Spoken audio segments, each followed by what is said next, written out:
Quem está Deixa eu conosco, colocar aqui, então. quem está conosco é o professor da Universidade Federal do Rio de Janeiro, Marco Aurélio. Marco Aurélio tem um vídeo muito interessante no YouTube, cujo título é Bíblia, a maior mentira da humanidade. Professor Marco Aurélio, liga o microfone.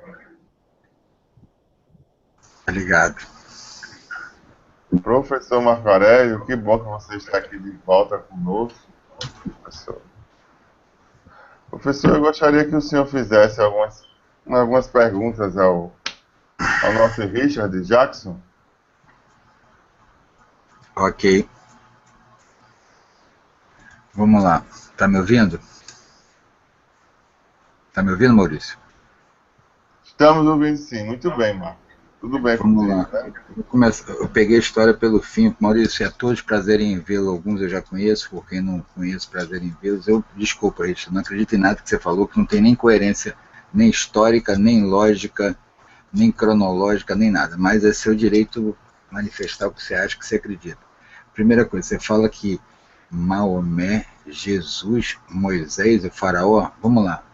Quando surge o faraó, você não diz nem qual é, que eu não ouvi, mas não importa. Jesus não tem nada a ver com o faraó, porque Jesus foi em outro tempo, uma criação romana de outro tempo. Moisés é muito antes. Maomé foi 600 anos depois, que já não existia mais nenhum faraó no Egito, cara.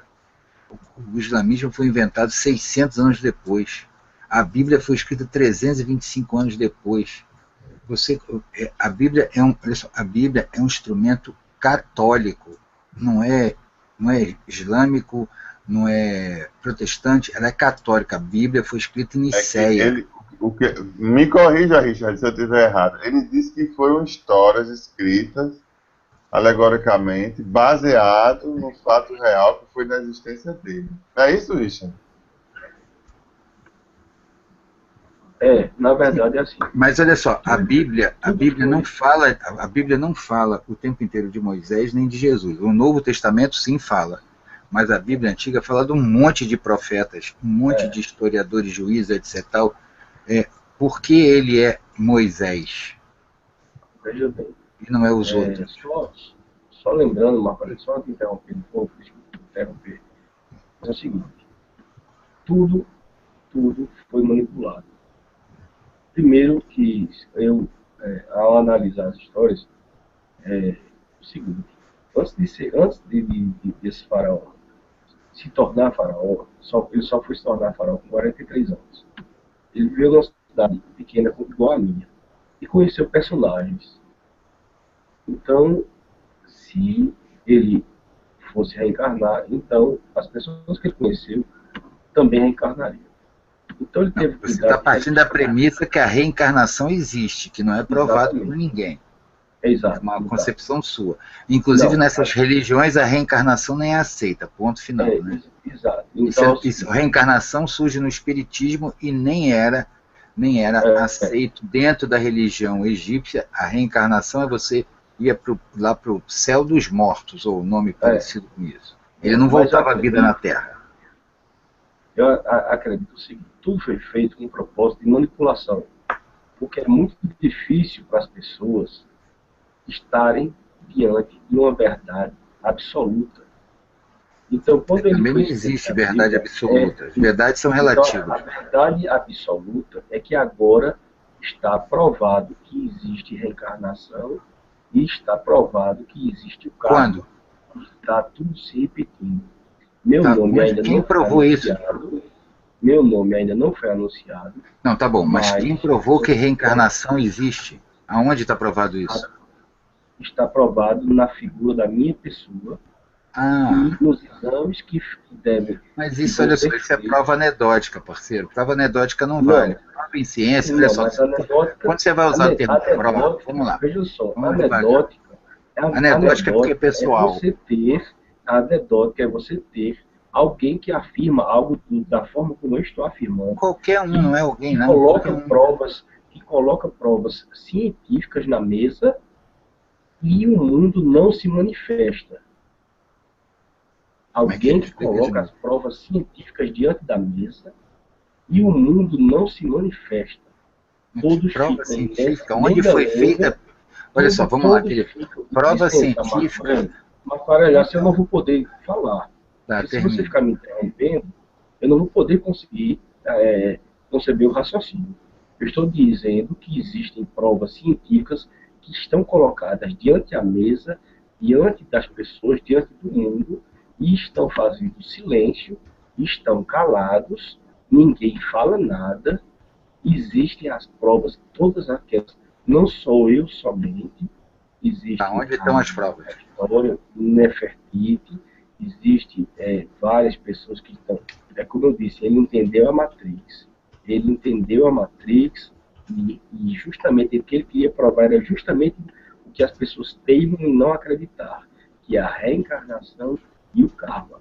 Então, o desafio está feito. O desafio foi feito. Só em colocar, digamos assim, eu sou uma pessoa conhecida na minha cidade. Eu também sou conhecido na minha cidade. Somos duas pessoas bem conhecidas na cidade nossa. Afinal, a gente não é fantasma, né? Eu venho de uma família tradicional. Eu jamais me colocaria ao ridículo de tamanha... essas afirmações continuam sendo anedóticas. Eu sou conhecido na minha cidade, eu venho de uma família tradicional. Isso não é anedótica. Não é anedótico ou não. É uma coisa que digamos assim, é pertinente a você e a várias pessoas. Por quê? Porque mas eu não estou procurando isso. Eu quero que você me coloque a prova, cara. Você está me enrolando. O cérebro humano, ele é uma rejeição natural. É uma rejeição natural, porque se você afirma e prova que a reencarnação existe, então todas as suas crenças caem por terra. Todas as suas crenças são jogadas no lixo. Eu não tenho crença em nada, eu não acredito em Deus, papagaio, não acredito em nada. Eu não tenho crença. Eu você especificamente. Eu estou falando da humanidade em geral. Sim, eu quero que você me diga onde está a prova, é isso que eu estou te pedindo, só, sem enrolo. Se você prova o karma, se você prova que está tudo se repetindo, as pessoas, você nasce da mesma forma. Tá bom, Richard, onde estão a prova? Onde eu posso procurar essa prova? Casa com as mesmas pessoas, isso quer dizer que você não tem livre-arbítrio. Você não tem livre-arbítrio. Não estou preocupado com livre-arbítrio.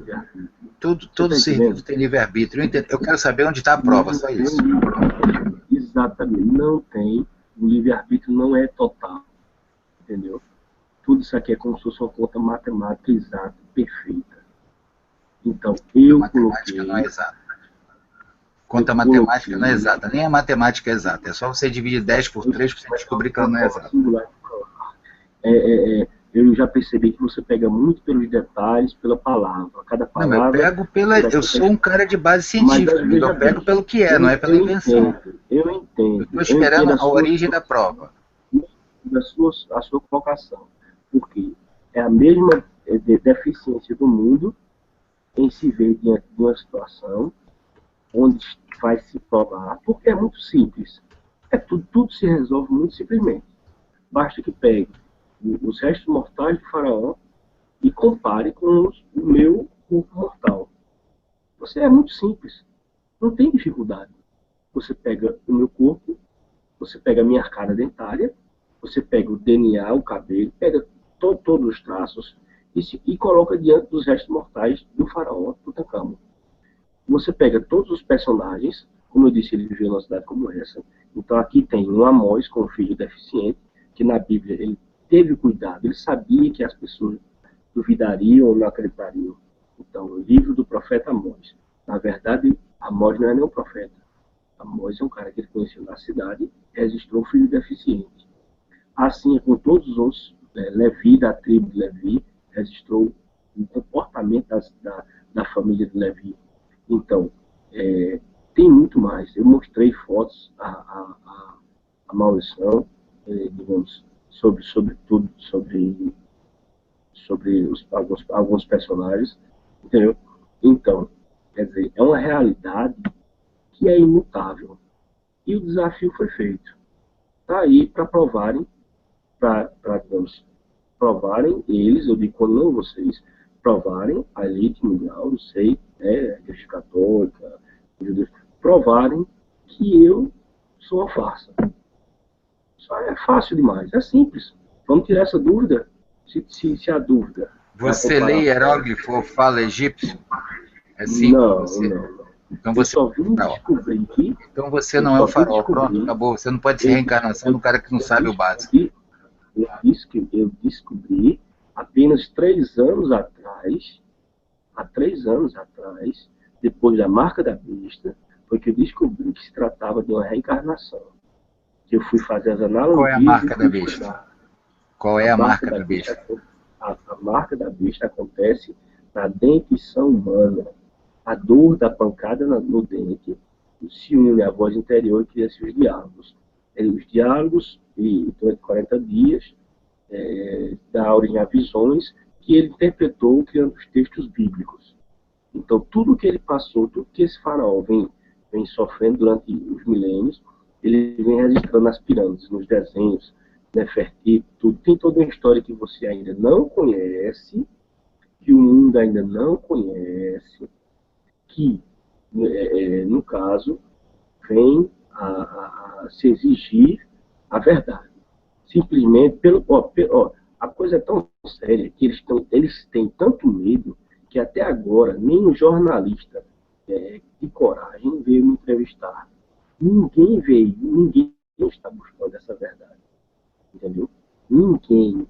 Então, quer dizer, como é que diante de uma possibilidade, vamos colocar assim, como é que diante de uma possibilidade desse cara estar falando a verdade e desse cara realmente ser tudo isso aí que ele está dizendo, como é que até agora ninguém teve a coragem de agir e dizer o que era a prova? O que você está falando não tem a menor coerência nem sentido. Ninguém vai entrevistar você nunca, bicho. Só se for um jornal de comédia, cara. Porque tudo que você falou não tem sentido. Você inventou uma marca de besta que é bater em dente. Pô, eu sou dentista, me desculpa. Mas doutorado em odontologia não existe isso que você falou. É maluquice. Você pode analisar nas pictografias do faraó que tem uma criança sentada no colo dele, a mão aponta para a mandíbula e uma setazinha sobe pelo cérebro. Você está entendendo? Então, ele sabia que voltaria à vida, que nasceria de novo, que viveria como um cara normal, que de repente, em certo momento da vida dele, ele sofreria tudo aquilo que ele sofreu novamente. Entendeu? Então, de certa forma, é como eu disse, é muito simples, cara. É muito simples tirar qualquer dúvida. Basta fazer o exame. A única prova que você diz que tem é o exame que ninguém nunca fez. Essa é a prova. A única prova que eu tenho muito mais provas do que você imagina. É porque diante, digamos assim, do que está se propondo, ninguém teve a coragem de vir buscar as provas. Porque, olha só, a prova que você diz não é prova nenhuma. A prova que você diz é uma suspeição. Vou te explicar. Suspeição é o seguinte: eu suspeito que você seja filho do Manel. Aí eu faço o exame de DNA. Eu não tenho prova. A prova é quando eu fizer o exame. Então você não tem prova nenhuma. Você tem a suspeição que você é o faraó reencarnado. Você não tem prova. Você não tem exame de DNA. Então não é prova. Você está confundindo prova com suspeição. Isso é uma coisa básica em ciência. Suspeitar é você pensar que pode. Agora você não tem prova nenhuma até agora. Você está falando que tem, mas não tem. Você acabou de dizer que não fez o DNA, então não tem prova. Você suspeita que seja, tá? Certo. Então isso é uma suspeita. Então mesmo diante de uma suspeita, como é que ninguém age? Como é que ninguém vai atrás dessa história? Como é que ninguém pesquisa? Como é que ninguém busca a verdade? O que é que está acontecendo? Por que o medo? Por que o medo? Então, eu acho que a maior questão é porque é caro, né? A gente ir lá pegar o faraó, pegar o seu sangue para provar que não é nada, é só perda de tempo, né? Agora, se você tem a suspeita, você banca isso e prova. Aí você vai ser a reencarnação do faraó. Coisa mais maneira do mundo. Agora, eu recomendaria você procurar a paternidade do Bill Gates, de um cara assim que era mais grana, era bem melhor do que o faraó. Veja só. Primeiro lugar, Marco Aurélio, assim como eu estou te respeitando, eu exijo respeito. Eu não sou nem um palhaço, não sou nem um idiota. Se eu tenho as cartas na mão que afirmam ser o que eu digo ser, então até que se prove que eu não sou, e isso pode ter certeza que não vai acontecer, então eu exijo o mesmo respeito com o qual eu estou te respeitando, certo? Eu não estou aqui para ser zoado por ninguém, certo? Eu estou aqui estabelecendo uma verdade que é única no mundo, quer você queira acreditar ou não, quer seja a historinha que lhe ensinaram ou não, quer seja a historinha que você aprendeu ou não, mas é um fato. Até que você... Não, querido, não tem fato nenhum, meu querido, não tem fato nenhum, só tem suspeita, não é fato. Fato, você prova anedótica é você falar igual papagaio, é isso. Eu acho que é isso, eu vi aquilo. Um diálogo inicial que vai contra aquilo que você acredita. E você vai defender o que você acredita, cara. Richard, por mais que seja uma verdade absurda. Você está entendendo? Isso é uma verdade absurda. Até para mim, isso é uma verdade absurda. Mas, infelizmente, é uma verdade. Entendeu? E pode ficar tudo muito simples e tudo muito fácil. Basta se fazer os exames. Só que a elite mundial, ela pensa muito mais longe. Ela já sabe que isso é uma verdade. Porque ela já tem em mãos toda a história que vocês não têm. Então, elas começam a agir já de acordo com o jogo. Entendeu? O que eu falo, quando eu falei que eu estou, digamos assim, diante de tal situação, digamos, se não conseguem gerenciar a minha volta, explicar isso ao mundo, porque os mercados globais estão caindo aí toda hora. Por quê? Como é que o mundo vai reagir diante de uma verdade absoluta dessa? E esse jogo tem que ser aberto. Ô Richard, deixa eu fazer uma pergunta para você. Posso fazer uma pergunta para você? Mas eu quero que seja uma resposta bem objetiva, tá? Na medida do possível. Não, tem que ser objetiva. Eu vou fazer uma pergunta e faço a resposta. Você afirma que foi Jesus o Cristo, certo? Então me diga uma coisa. Nos 3 dias que Jesus estava sepultado no sepulcro, o que Jesus estava fazendo? Sendo que você foi Jesus. O que ele fez nesses 3 dias? Veja só. Só para voltar à situação. O autor da Bíblia... Aquela resposta objetiva. O que aconteceu nesses 3 dias? Veja só. Isso é simbólico. A visão, digamos, da coroa de espinho é uma visão profética, entendeu? E acontece, digamos, quando sai a coroa de espinho e tem essa visão dos anjos, vendo toda a situação. Então, o que está escrito sobre os 3 dias é uma metáfora, então, quer dizer, uma parte simbólica, entendeu? Da visão que o próprio faraó teve e descreveu no personagem Jesus, entendeu? Então, eu não sou esse Jesus que vocês estão... não é o Jesus, então é outro Jesus, é isso?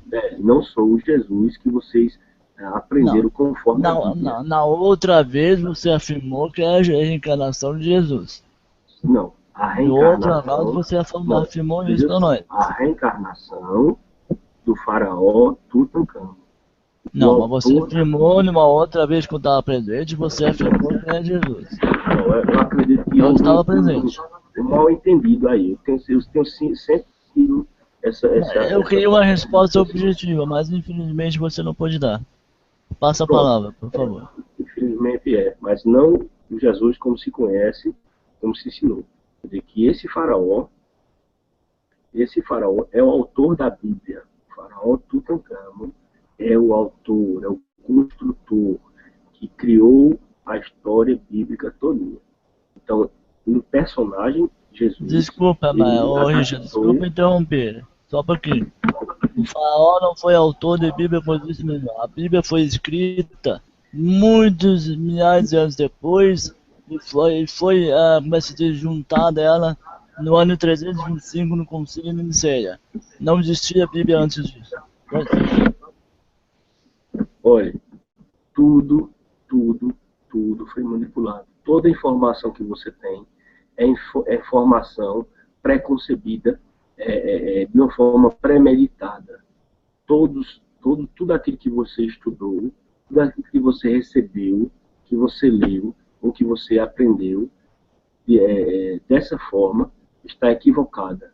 Foi manipulada para que você tivesse esse tipo de conhecimento que você tem hoje. Foi combinada entre indianos taoístas. Exatamente. Todas as religiões se combinaram. E elas se matam de brincadeira para enganar a gente. Mas no fundo elas são a mesma coisa.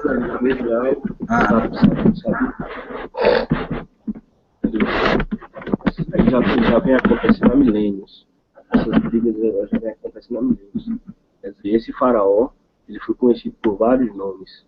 Por Ra, sempre, já há milênios, desde o início da civilização humana. Ra não é o nome do faraó, Ra é o nome da divindade, pô. Sim, exatamente. Trocou a Ra, na verdade, faraó. O Ra, na verdade, nasceu da seguinte forma. Na verdade, é o seguinte. Uma vez, eu estava deitado, orando em silêncio. E estava orando sobre determinado assunto. E disse, não, acredito que Deus não está ouvindo, não. E, de repente, eu escutei uma gargalhada, um ha-ha-ha, né? Que saiu de dentro de mim. E eu vi, eu estou ficando doido, alguma coisa assim. E eu comecei a entender que foi dessa visão que ele criou o personagem Ismael e Isaac. Então, Deus ouviu, quer dizer, eu acreditava que Deus não estava ouvindo, mas Deus ouviu, e Deus riu. Então, Deus ouviu e Isaac, Deus riu. Foi assim que criou a história de Ismael e Isaac. Ismael. Peraí, só uma curiosidade. Você estava orando aonde? Lá no Egito Antigo como faraó ou na sua casa? Aqui, na minha casa. Aí fez o tempo andar para trás e surgiu Isaac. Não entendi. Não. Desculpa. O que está acontecendo, Marco, talvez você não esteja entendendo, é que quando você reencarna e tudo se repete, quer dizer que aquele sonho que você sonhou na outra vida passada, você volta a existir, volta à vida de novo, você se torna criança, você se torna um adolescente, você se torna um adulto, e você tem os mesmos sonhos, você tem as mesmas profecias e tem as mesmas visões. Então, esse sonho, ou essa visão desse Ra, que no caso se transformou em Ismael e Isaac, ele tem essa visão acontece justamente que você volta à vida sem perceber, sem saber que você está voltando à vida. Esse é o grande engodo da história. Você diz que você é o faraó, mas você não sabe nada que o faraó sabe. Mas você diz que é o faraó, mas você não sabe nada. Ele não sabe ler hieróglifo, não sabe falar egípcio, não sabe falar aramaico, não sabe escrever em grego, não sabe escrever em grego koiné, não sabe escrever em hebraico, não sabe escrever em latim. Mas você é esse faraó. E aí a gente tem que acreditar nisso, que a única coisa que você tem é a memória de eventos e sonhos. E esquecer o resto tudo. Então como é que você tem certeza que é o faraó? E se você de repente não é o primo do faraó, não é o faraó, como é que você sabe que não é? Se você não sabe nada que o faraó sabe. Presta atenção. Tem uma história de uma profecia, uma menina, que eu tive essa história dessa profecia dessa menina aos 17 anos. E essa menina, depois do final dessa conclusão todinha, porque até os 40 anos eu não acreditava em nada disso. Então, quando foi se analisar por que essa profecia dessa menina, então eu comparei e fui fazer as analogias dela e Nefertiti.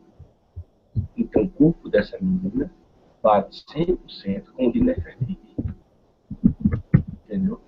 Então, mas como é que você pode afirmar isso se você não conheceu Nefertiti? Você não lembra do que escreveu, não lembra do que leu, não lembra de nada, ele lembra do corpo da Nefertiti? Não, mas a Nefertiti... Eu acredito assim, veja só. Eu acho muito difícil. O que eu estou explicando não é tão difícil de se entender. Veja bem. Tem um né, que eu hoje, digamos, nessa vida atual, profetizei o nascimento dela, que ela seria.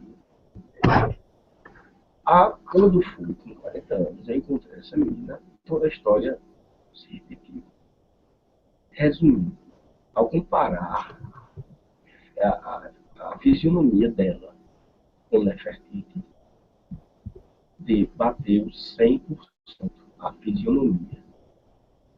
Aí depois, ao comparar a minha fisionomia com o faraó, bateu 100%. Quando eu fui fazer as analogias... Nefertiti era esposa de Akhenaton, não tinha nada com Tutankhamon, rapaz. Era Menófis III, meu que amigo, confusão, olha, cara. Meu amigo, acorde, você foi enganado. Você foi enganado, acorde. Ela nunca foi mulher de Akhenaton. Tudo foi manipulado para enganar os judeus.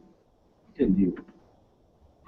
Tudo foi manipulado. Tudo que você aprendeu sobre o Egito, sobre que foi mulher de Akhenaton, tudo é mentira, cara. Tudo isso não vale nada. Tá entendendo? Então quer dizer então que a ciência não é de nada. Eu não entendi a pergunta. Então quer dizer que então, a ciência atual, que os egiptólogos, todo mundo que estuda o Egito antigo, então, tá todo mundo errado. Todo mundo foi manipulado. Como manipulado? Agora, manipulado é uma coisa. Os caras têm as conclusões baseadas em trabalhos acadêmicos, confirmados, reconfirmados. Você acha que foi o quê? Que foi um jornal da tarde que os caras fizeram semana passada? Essa pinóia tem desde 1700 que os caras pesquisam, eles confirmam dados. Pô, você está de brincadeira comigo, que todo mundo é apatetado e só você é o único cara correto que sem nenhuma prova. Marco Aurélio, Ele é de idiota. O Richard, dizer... Márcio Brito, eu queria falar aqui rapidamente, por favor, Richard. Marco Aurélio é o seguinte, olha, a história da Índia, de Rama é uma encarnação de Deus, segundo a cultura mitológica hindu. Vamos chamar assim, né, mitológica. Que é de Krishna, que apareceu em Vrindavana há 5.000 anos. A cidade está lá, existem elementos arqueológicos, inclusive da família, membros da família de Krishna. Olha só, 5.000 anos antes de Cristo significa 7.000 anos cronologicamente falando. Acompanhe o raciocínio aqui, por favor. Acompanhe o meu raciocínio. Krishna apareceu na Índia 5.000 anos antes de Cristo, portanto 7.000 anos atrás. Existe a cidade que fica 140 de Vrindavana, que era a cidade de Hastinapuri, quer dizer, a cidade dos elefantes. Existem elementos arqueológicos, científicos lá, não é? E a cidade está lá, chamada Vrindavana. Rama Sim, é um eu conheço personagem... parte dessa história, segue. Só um minutinho, deixa eu concluir. Rama é também outro personagem, encarnação que existiu há muito tempo atrás. Esse muito tempo significa alguns milhares de anos, antes de Krishna. Não é Cristo, é Krishna. E existe também essa cidade, inclusive, que está submersa. Os pesquisadores descobriram que pode ser simbolicamente como Atlântica. Né? Inclusive, os devotos mergulham e faz Arati, as divindades do templo que está lá debaixo da terra. O que Marco está colocando, Richard, viu, Richard? O que o Marco está colocando aqui tem que ter evidências, porque senão fica... Eu não estou desconsiderando o que você está dizendo. É a sua verdade, beleza. Só que o critério científico é baseado em quê? Baseado em quê? Claro que coisas... Muito obrigado. Continue. Só um minutinho. Marcos, Richard, o critério que se coloca, essa subjetividade. Por exemplo, eu fui abduzido no plano real durante 4 anos, que não me causou pânico. O processo de abdução é um processo de agressão, em alguns casos. Comigo, com um ser humano chamado Samira, a qual está morando aqui em Recife, e eu vou apresentar ao Maurício. Né? Então, isso é fato concreto. O carro entrou, fez assim, eu vi. Como eu posso provar para o pessoal? Tem muitas pessoas céticas, para a ciência não vai ter alimentos com relação a isso. Vai saber que eu tenho imunidade, que eu tenho, não sou louco, não é? Que eu venho de uma família equilibrada, tenho respeito na sociedade, trabalho desenvolvido, ou seja, e já falei isso em congressos internacionais, um público específico, outros vão me ridicularizar. porque não tem prova com relação a isso aí. Mas há a possibilidade de ter vida em outros planetas. O que o colega Marcos está colocando é isso, Richard, não é uma agressão. Ele em nenhum momento está lhe agredindo. Claro, você está vendo aí no plano sutil de que é reencarnação e tal, e elementos. Eu sou historiador, Richard, com pós-graduação, entendeu? Inclusive em história antiga. Agora, os elementos que você coloca aí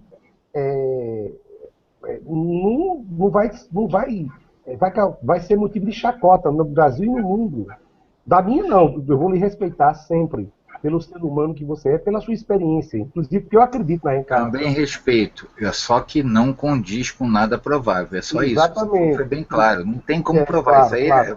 Vai ficar no campo anedótico, você sabe o que é isso. Né? Exatamente. Então, Richard, como nós somos irmãos aqui, inclusive irmãos espirituais, porque eu acho que todo mundo comunga, eu acredito na reencarnação, estudo a cultura indiana há 25 anos, e sei um pouquinho, eu não sou o dono da verdade não, né?